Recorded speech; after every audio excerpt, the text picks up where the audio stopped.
నేను చెప్పాడు విన్నావా? అతనేం అనలేదే. అతని కళ్ళు చూసావా? 100 సంవత్సరాలు బతకాల్సిన గర్ల్ ఫ్రెండ్ తెచ్చిచ్చావు. 50 మిలియన్స్ ఇవ్వడం లెక్క అన్నట్టుగా చూశాడు కదా.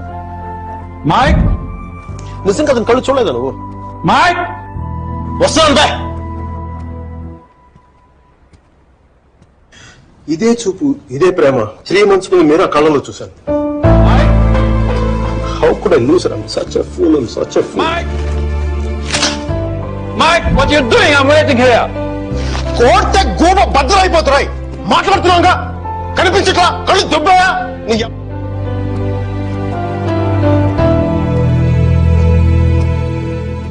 మనకి జ్వరం వచ్చినప్పుడు అమ్మ కావాలనిపిస్తుంది, భయం వేసినప్పుడు నాన్న ఉంటే ధైర్యంగా ఉంటుంది, బాధలో ఉన్నప్పుడు ఫ్రెండ్ ఉంటే పక్కన బాగుంటుంది. మరి ఆనందంగా